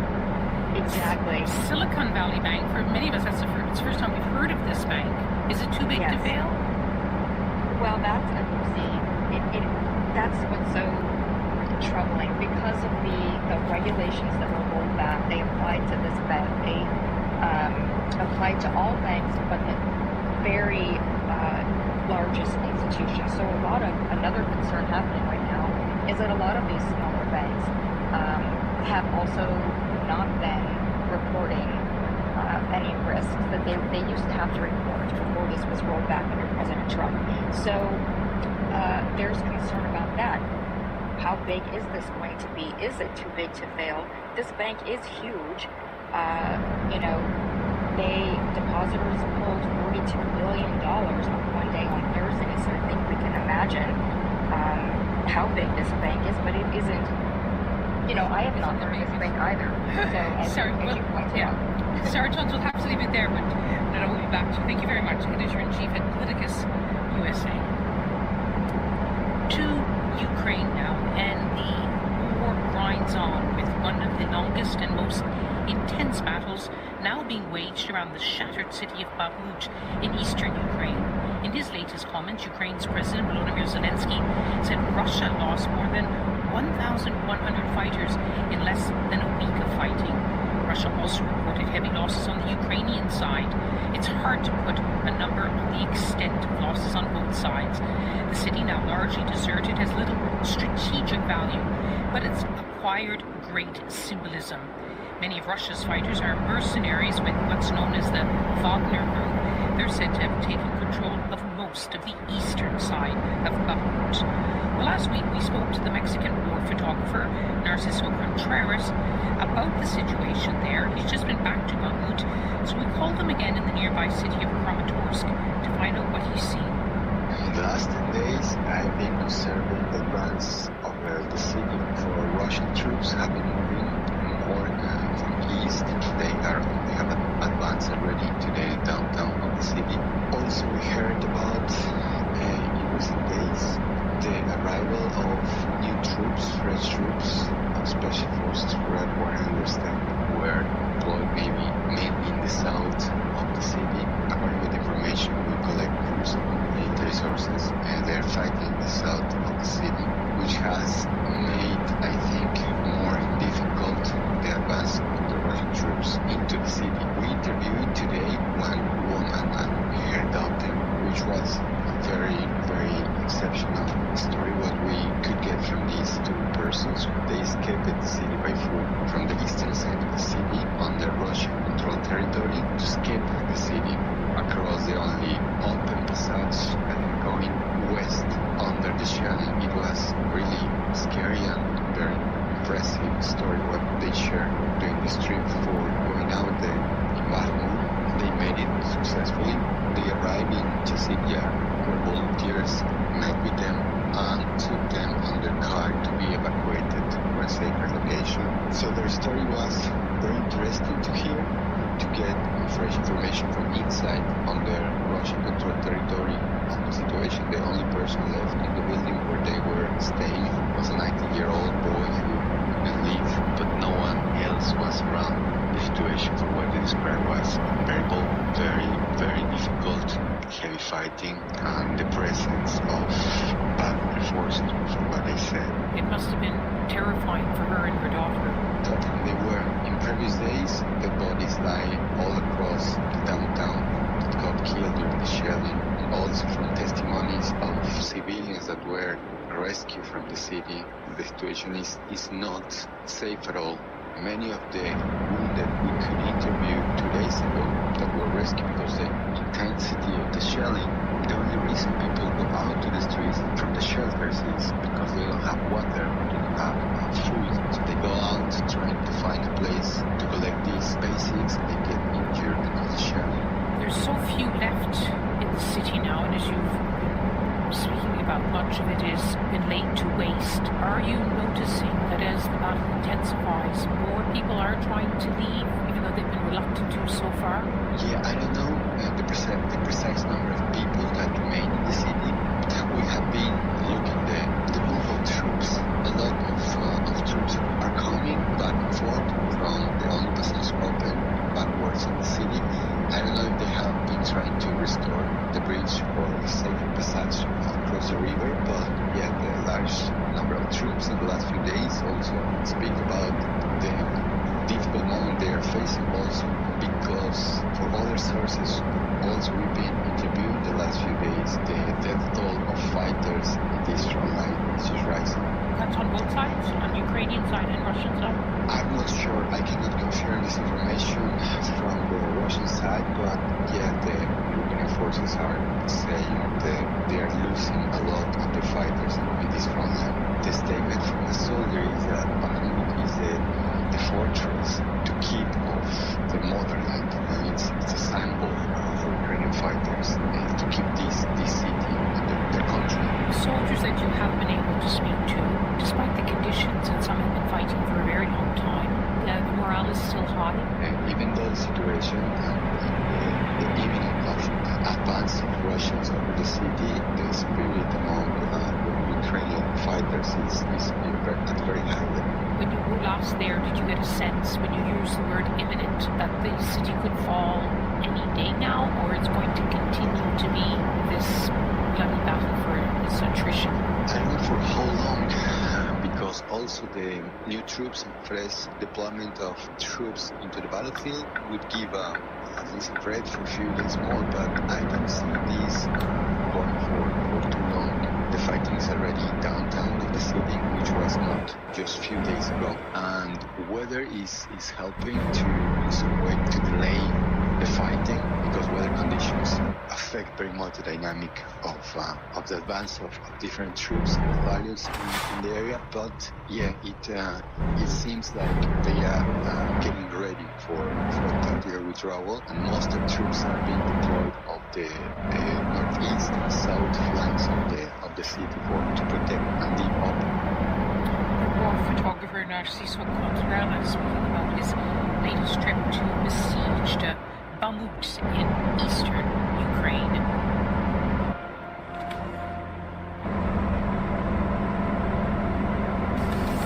Tune into TV8 through March 12th for our PBS TV drama. I'm Eddie Robinson, host of ICU. We are powered by you. When you give to Houston Public Media, you ensure that Greater Houston always has access to high-quality, community-oriented programming from PBS and NPR. Help educate and inspire Houstonians by tuning into the PBS TV Drive on TV8 right now by giving at HoustonPublicMedia.org/donate. Michaela Schifrin has won more Alpine Skiing World Cup races than any skier ever. With 87 career wins, she's now the greatest skier of all time. But don't call her a goat. The first thing I think about when anyone says goat is I just get a picture of a baby goat screaming in my head. We'll talk to Schifrin about her achievements on the next morning edition from NPR News.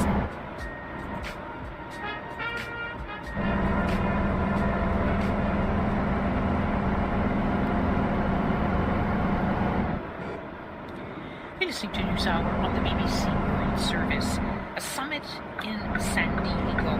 Britain's Prime Minister Rishi Sunak and Australia's Anthony Albanese have gone to the Pacific Coast to meet President Joe Biden. What's called AUKUS is on the agenda. The new defense pact, established 18 months ago among these three powers, clearly to counter what they see as a growing security threat from China in the Indo-Pacific region, most of all, Taiwan. This California meeting is expected to focus on a deal to provide nuclear-powered submarines to Australia. Let's get more details on what they're likely to be discussing. Our correspondent, Will Grant, is in San Diego. Will Grant, first of all, tell us just what are the expectations where you are? Well, I think, Lise, they're pretty high in terms of those three members of the AUKUS group. I mean, I think really they're billing this as what they consider probably the most significant trilateral defence technology agreement, really since the end of the Cold War, arguably since the end of the Second World War. The idea that Australia will be purchasing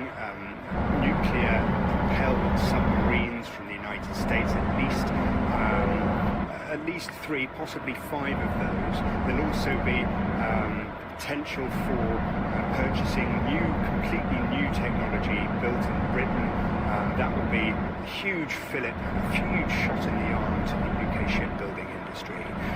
And as you mentioned in your introduction quite rightly, this is all to do with China's visions, expansionist and movements in the South China Seas and the Indo-Pacific region. So the potential for conflict or at least hostility, very, very clear and very concerning. The three countries seem to share a concern about China's rising military might, but they do use different language when talking about their own relationships with China. Is this going to be a complete meeting of minds? No, I think that's a really good point. I mean, for Australia, of course, China is its most important trading partner.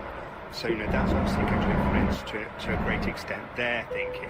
And China and Australia has been at great lengths to point out that these submarines will not be equipped with nuclear missiles. It will just have conventional weapons, conventional missiles capability. But of course, I think there is also within their shared understanding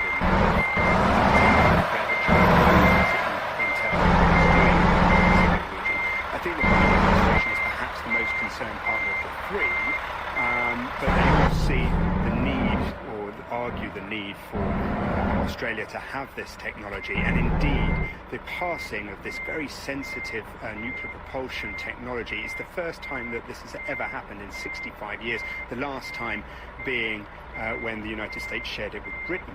So it does set the tone for the cold, the return, if you like, of a Cold War mentality, at least a Cold War mentality as things are seen by China, that they would be doing this, in the 21st century.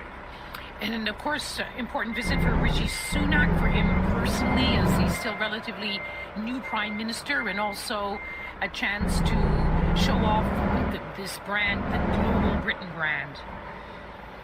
Yeah, absolutely. This comes.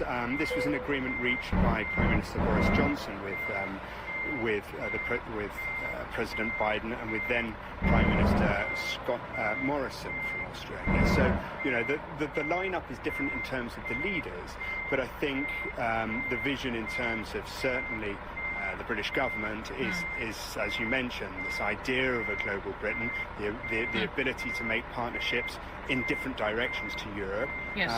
and certainly very important for the shipbuilding industry in the UK. All right, we'll hear from you again, but thank you for joining us. Stay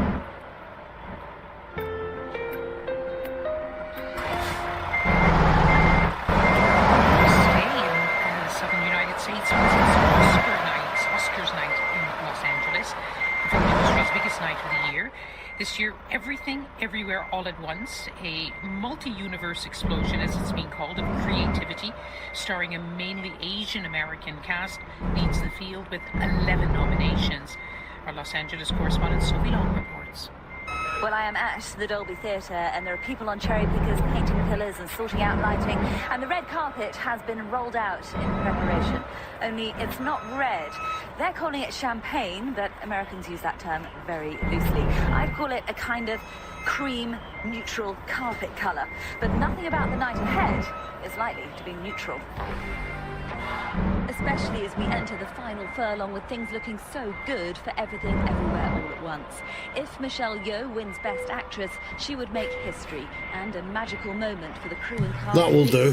Hit God, Big sometimes Heart. it's hard to use your mirrors. Nominations, having swept through the award season, winning the top prize at the Screen Actors Guild Awards. Back in those days, producers said the Asians were not good enough and they are not box office. But look at us now, huh? That was 94-year-old James Hong, who plays Yeoh's father in the film, which has left some more traditional Oscars voters a bit baffled. They might go for more traditional Oscars fare, like All Quiet on the Western Front, which had a slow start in this campaign, but could sweep through with a sprint finish. This is my score. You're confused. Michelle Yeoh could lose out to Cate Blanchett for her role in Tar. It has 6 nods, including Best Picture and Best Director. She's already won 2 Oscars, but that doesn't mean another won't come her way. It could, of course, be Anna de Armas, Michelle Williams or Andrea Riseborough, but a win for any of them would be a surprise. What's known as an Oscars upset would definitely lead to some super emotional speeches.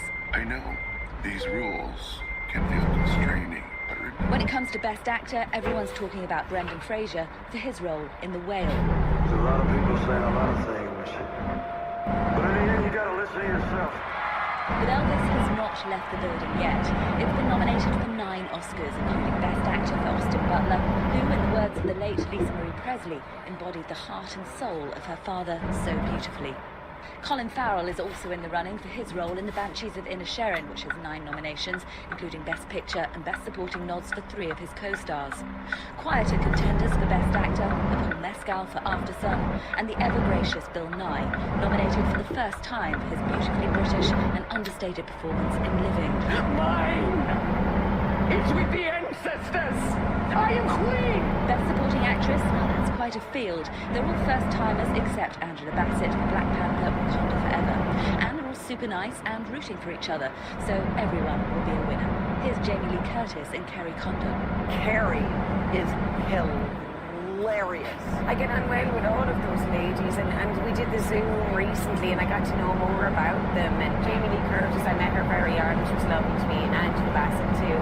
I will be the loudest cheer for any of them. ABC has tasked us with finding a host who is unflappable and unslappable. Good. Oh, that's good, because I can't get slapped. I cry a lot. When it comes to the ceremony itself, no one has forgotten that show-stopping sense of humour failure last year when the Best Actor winner slapped the host, least of all Jimmy Kimmel, who's taking up the role this year. But there will be a crisis response team. Here's President of the Academy, Janet Yang. Is there anything you could do differently this year in the light of that? We are prepared better now for anything to happen, and we're moving on. We are in a very celebratory mood, and I think that we've put the past behind us and remain very prepared for anything. But no matter how much that's a slam on then. planning and preparation, as Will Smith showed the world at the Academy Awards, anything can happen. Well, that was a proper slam. And I'm sure many of you will be tuning in, but for now, stay with us here on NewsHour. That was Sophie Long in Los Angeles. Distribution of the BBC World Service NewsHour in the United States is made possible by American Public Media, producer and distributor of award-winning public radio content, engaging audiences, creating meaningful experiences, and fostering conversations. APM, American Public Media, with support from Rice University, where challenging convention, exploring new ideas, and making a positive impact is central to how we define unconventional wisdom. More at unconventional.rice.edu. This is News 88.7. I'm Eddie Robinson, and on this week's ICU, author C. Clark. She talks about her new book, Black People Breathe, and how it can help people of color heal from racism by using different breathing exercises and techniques. Actually takes practical situations and challenges that we face, and I'm like, look, when the police harass me, I breathe like this. A provocative episode on breathing on the next ICU. That's going to be tonight at 10 o'clock here on News 88.7. Right now, it's PBS Drive Time. Join us to keep community-oriented programming free and accessible. I'm Ernie Manous, host of Town Square on News 88.7. Help fund public media for the next generation by giving right now. I've been in the media for over 25 years, and nothing is more fulfilling than educating and inspiring our community. To invest in Greater Houston and to multiply your impact, give at HoustonPublicMedia.org/donate before March 12th. BBC News, I'm John Sherry. Saudi Arabia has executed a Jordanian man for drug smuggling. Hussein Abu al-Khair was arrested in 2014.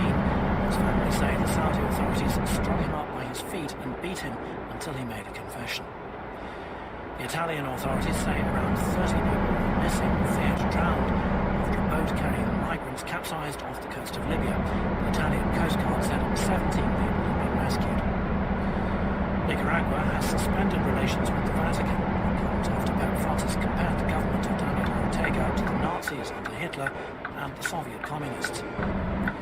The US government and regulators are rushing to contain the damage caused by the failure of the Silicon Valley Bank. Reports say the government is considering ways to make sure that depositors get their money back. The UN Security Council delegation visiting the Democratic Republic of Congo has called for a political solution to the conflict with M23 rebels. An East African regional force will soon be joined by Angolan soldiers.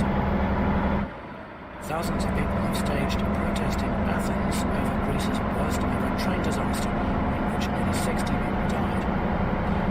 Police in Moldova say they've arrested members of a Russian orchestrated network which they accuse of trying to destabilize the country. They say the men were training activists to stir up unrest through demonstrations. Fog is hampering search efforts off the California coast, where at least 8 people died after 2 boats capsized. The incident happened in waters near San Diego.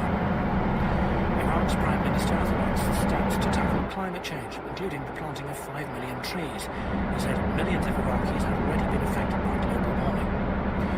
And Saudi Arabia has announced the creation of a new national airline. It's to be called Riyadh Air, and plans to serve more than 100 destinations worldwide by 2030. BBC News. Welcome back to News Hour. Well, Georgia has been in our headlines of late with its major street protests. They had an impact, leading the Georgian Parliament to officially retract a proposed law on foreign agents. Earlier this month, the governing party had approved the first reading of a law many believe was inspired by the Kremlin. There were widespread fears that if adopted, it would lead to Russian-style curbs on dissent. BBC's Redhead Dimitri has been following events in Tbilisi.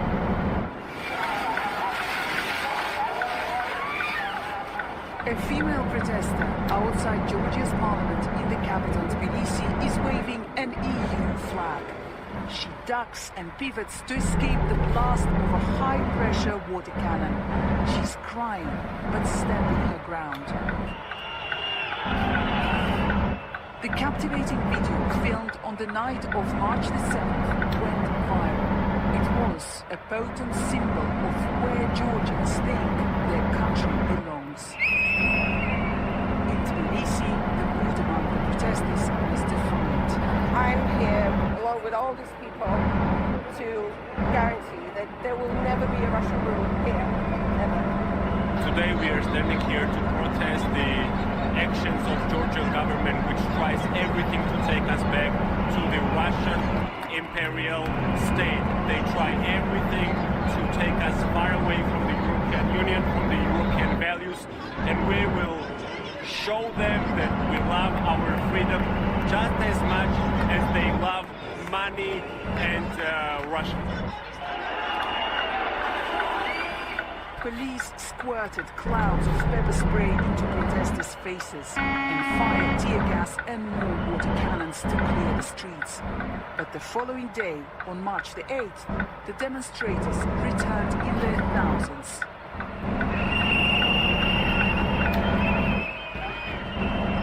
The Georgia's government continued to defend the controversial bill. Irakli Kobahidze is the chairman of Georgian Dream, the ruling party. Prevention, passions will burn out, and this act will provide transparency about NGOs' finances for the people. If we do not protect our state from spying now, not only not become a member of the EU, we'll lose our sovereignty.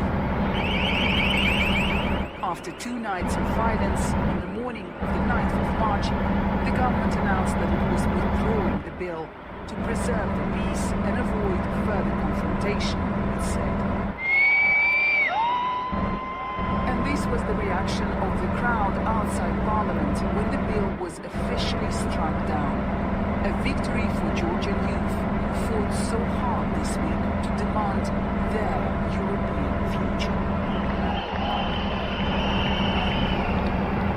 Protests on the streets of Georgia, fighting to be part of Europe. That was our correspondent, Redhead Dimitri, reporting from the capital, Tbilisi.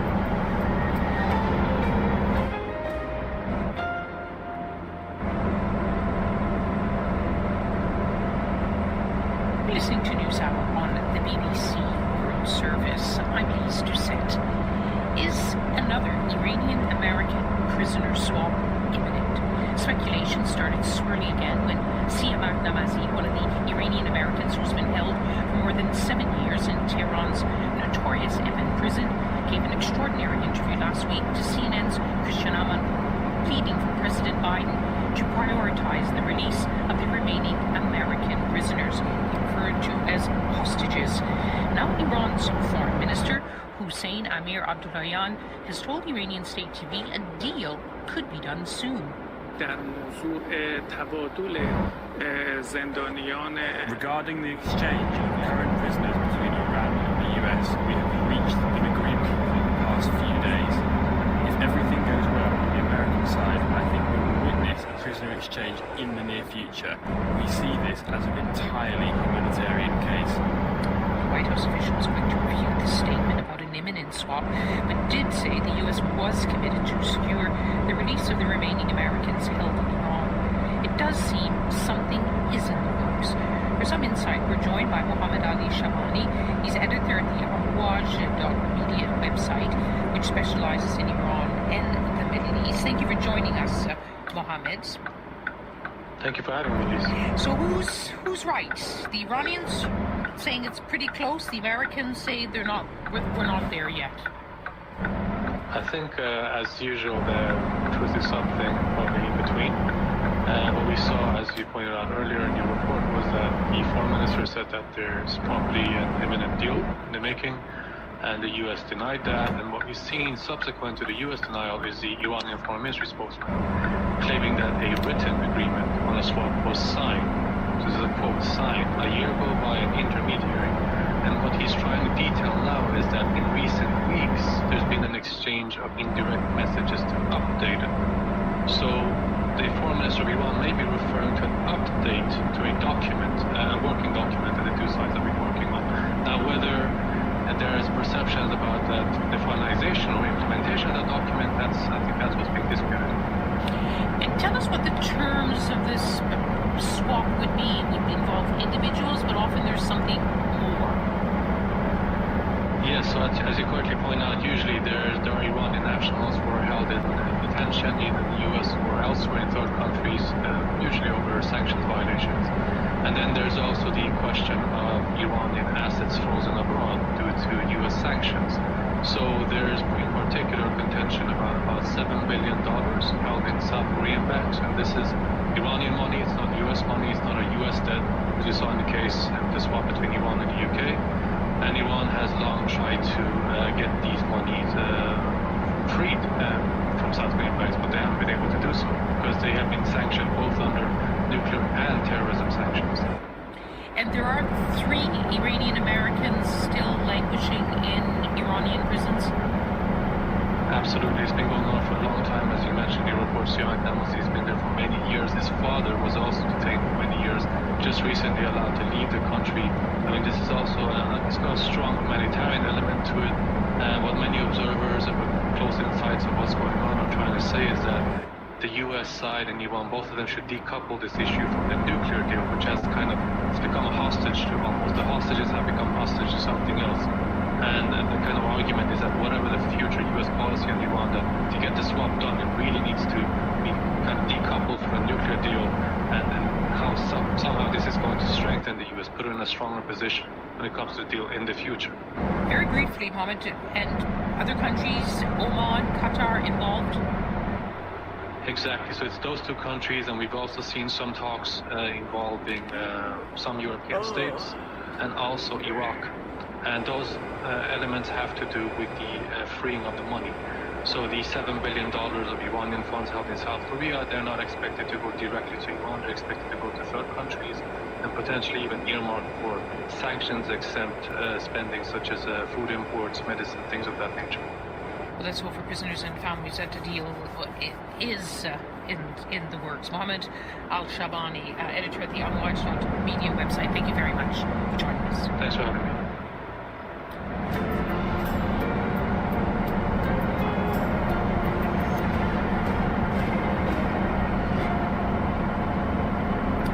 TikTok, that social media platform known for its silly but also serious digital videos, isn't just producing content, it's creating a buzz, and it's causing growing security concerns. concerns in many capitals who worry about its Chinese ownership.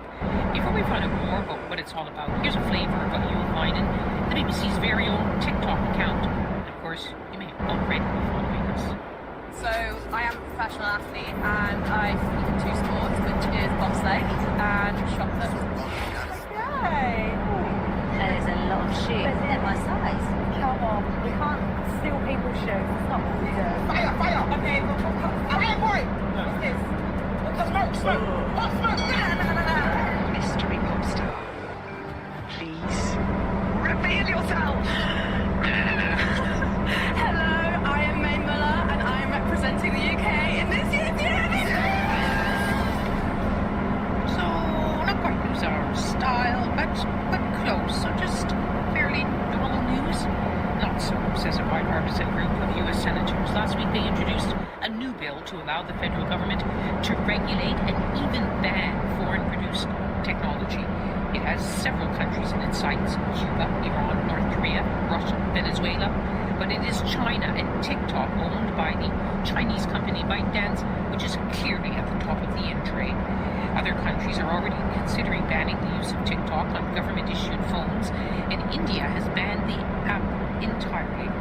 The main concern, how much influence the Chinese government can exert on ByteDance, access customer data, and shape what people see on TikTok by influencing its algorithm. So ban or not to ban? I've been speaking to Bruce Schneier. He's a security technologist, author, and lecturer at Harvard University's Kennedy School, and Emily Gilcrease, senior fellow and program director at the Center for New American Security in Washington, D.C.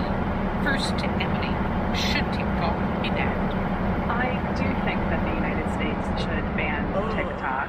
I think it's the least bad outcome at this juncture in the debate. I think there's clearly concerns around the exposure of American data and the fact that TikTok, because it is so popular, really does provide influence over American public discourse.